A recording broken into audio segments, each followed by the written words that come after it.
จ๊ะของหน่อยมาอย่างนะของหน่อยมาอย่างหรอฮะ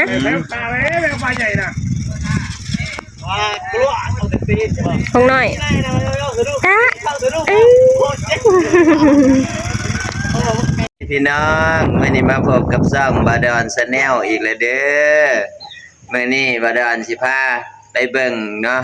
พิธีครอบหอหรือว่าครอบมเหสักบ้านเมืองเนาะก่อนสิลงไห้ลงนาเนาะพี่น้องอยู่ทางบ้านก่อนสิลงไห้ลงนาเพิ่นสิมีพิธีครอบมเหสักหรือว่าครอบหอเนาะก่อนเนาะพี่น้องเดี๋ยวไปเบิ่งกันเลยว่าสิเป็นจังใดนะพี่น้องเนาะขอบลงหาปลาน้ำแล้วก็ลงมันเพิ่นสิมีลงหาปลานำเนาะเพิ่นสิครอบลงหาปลานำเพราะว่าในดอนหอมีหนองปลาเนาะมันน้องที่แบบว่ามาเฮซักบ้านเมืองเพิ่นเผาเนาะพี่น้องไปเบิ่งกันว่าสิเป็นจังใดเนาะไล่มาไล่ยอดกันเที่ยงหน้าเขาเลยเนาะเห็นแบบนี้เลยยังลูกนี่ยังไงใช่เบิ่งมาเบิ่งผมไม่แช่งฮะเบิ่งไม่แช่งนี่ผมขอมื้อนี้ก็เป็นมื้อกินหอเนาะพี่น้องตามความเชื่อเนาะตามความเชื่อของเฒ่าของแก่ของหมู่บ้านเนาะมากินหอตามความเชื่อขออนุญาตลงไห้ลงนาเนาะพี่น้องเนาะอันนี้ก็คือเขาเจ้าจะเอาปลาจากนี่ขึ้นไปกินอยู่หอเนาะพี่น้อง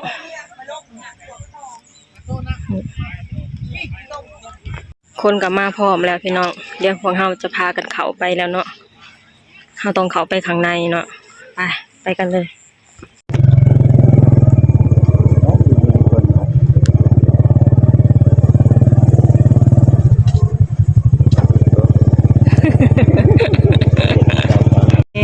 มาแล้วพี่น้องกำลังทยอยกันเข้ามาเนาะกำลังตั้งคันหาแต่งคันหาเนาะพี่น้องปลาเช้าปลาปีปลาฉีเฮ้ยไม่หมดจืดเลยจะพ้องไทยอย่างนี้นะพ้องไทยเราพ้องว่าจันดาพ้องมึงว่าพ้องแบบเทาวันพ้องแบบเทาวันกำลังเตรียมคันหาเนาะพี่น้องเนาะคือเฮือนหนึ่งดอกไม้คู่หนึ่งเทียนคู่หนึ่งมาสมทบกันเนาะพี่น้องมันกำลังแต่งคันหาเนาะเอาเขาจันดาแล้วมีลูกเราก็เขาแปลงเขาเอาใช่บอกยังว่าเอาแล้วบอกเอาขนาดน่ะ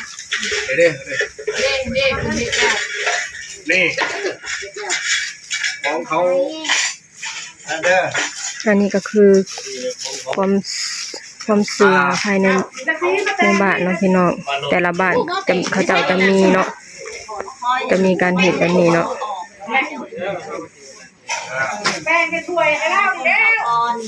แป้งจะช่วยจะประตูเสือเป็นได้โอ้ยเสียงได้โอ้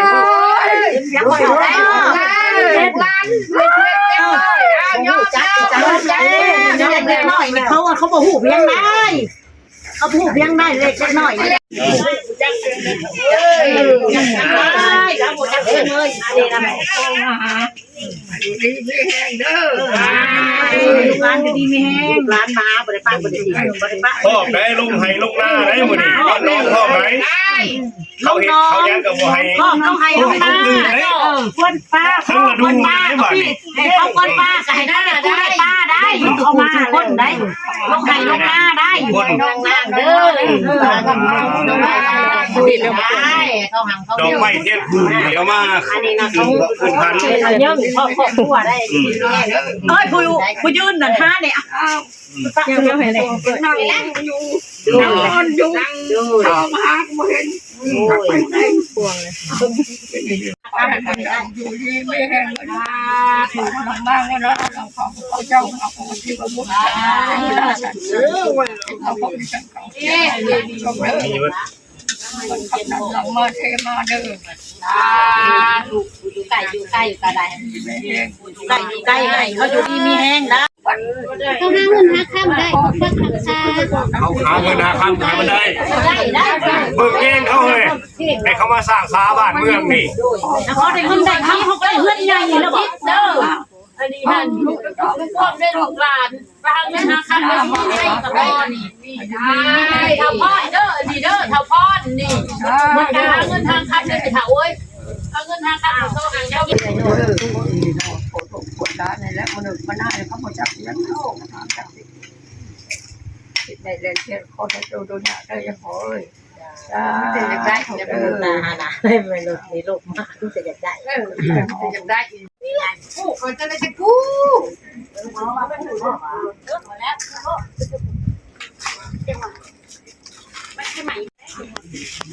เฮ้ย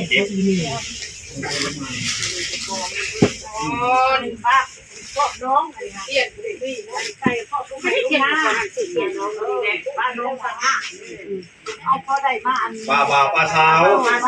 เช้านี่ผู้คนเรียกป้าก็ได้ไว้ก่อนแล้วว่า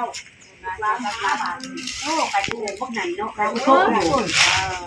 ว่าจะเป็นวีเต็มเครือลีโลน่ะ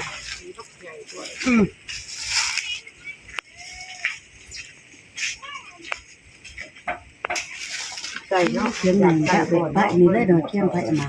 เที่ยงเก่าเที่ยงไว้นั่นแหละเดี๋ยวนี้เขาเห็ดเดี๋ยวนี้แบบนี่น้อยสิเล็กน้อยพูดแรกนี่นั่นมันพวกมันวัดขึ้นตัวเลยตั้งไว้ได้ดีลูกไก่ลูกหน้าเด้อลูกหน้าเบิดทุกอย่างนะ ตัวเองเห็นมาได้ดีเลยเอาเขาจำสโลดแปะเป็นเขาสโลดยกมาเขาน่ะอาทิตย์เขาเทียนมันจะโกงกว่า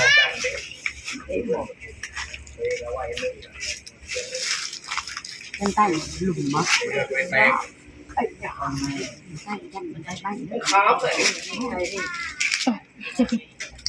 แบกม่วงมาใส่ ม่วงโซ่ป้าสาวดิบุ้ยงามอยู่แล้วแค่บอก น้องกลับอะที่นี่ตรงแถวนี้มีแต่ปลาหรือไม่ไหมแต่ยังมาหามันเขาเจ้ายางมาเขายางมาแต่บ้านมาหลัดมาใส่หอเนาะเขาเจ้าได้หน่อไม้หลายเติบอยู่เบิ่งหน่อไม้กันนะที่นี่แล้วนะพี่น้อง แล้วแหละ อันนี้ก็คือมาการมาขอบหอเนาะขอลงไห้ลงหน้า โอ้มาขอลงไงลงหน้า ลงไห้ลงหน้าแล้วก็ลง อย่าจับไปดิจริงโง่ได้ ปลา เนี่ยมึงอย่าจริงโง่ได้อันนี้ผู้หนึ่งดึงไว้หามันดึงไว้ ขอลงไห้ลงหน้าก็ให้เฮ็ดหน้าได้เขาได้หลายนะพี่น้อง